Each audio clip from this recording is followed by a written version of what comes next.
দেখুন 25শে অক্টোবর 23:30 তার গতিবেগ বাড়তে থাকে এবং ক্যাটাগরি 1 ঘূর্ণিঝড় হ্যারিকেন অর্থাৎ ঘূর্ণিঝড় সেখানে পৌঁছে যায়। তারপর 26 তারিখ সে আরও গতি বাড়ায় এবং গতি বাড়িয়ে সে জামাইকার দিকে এগোতে থাকে।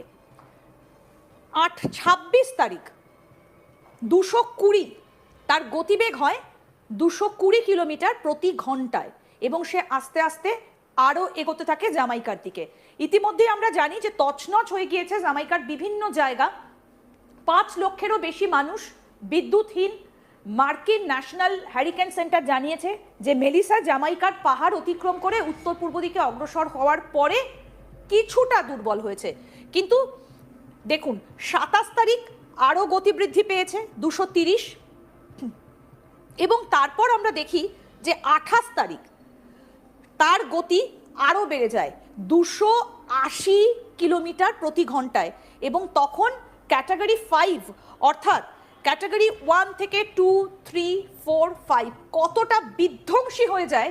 28শে অক্টোবর জামাইকাকে কার্যত লণ্ডভণ্ড করে দিয়েছে এবং যেহেতু এই সবগুলোই দ্বীপপুঞ্জ এক একটা, সেই কারণে সমুদ্র থেকে প্রচুর পরিমাণে সে জলীয় বাষ্প সংগ্রহ করেছে এবং তার বেগ ক্রমাগত বেড়েছে।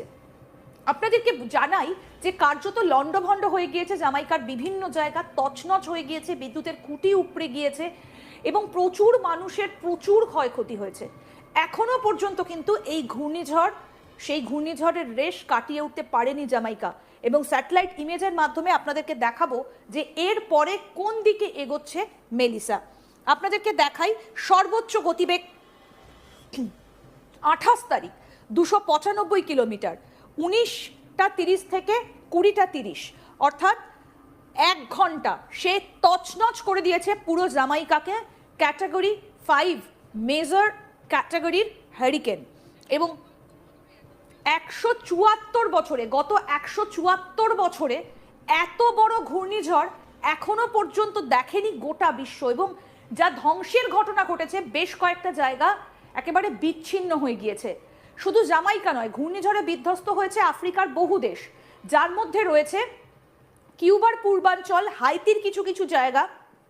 মেলিসা যেভাবে ধ্বংসলীলা চালাচ্ছে তাতে মৃতের সংখ্যা যে আরও বাড়বে সেটা নিয়ে কোনো রকম কোনো আশঙ্কা নেই। এবার আপনাদেরকে দেখাই যে কোন দিকে যাচ্ছে। আপনাদেরকে দেখাই 30 তারিখ অর্থাৎ আজকে সে কোন জায়গায় রয়েছে। এখনো পর্যন্ত কিন্তু সে ক্যাটাগরি 1 অর্থাৎ 29 তারিখ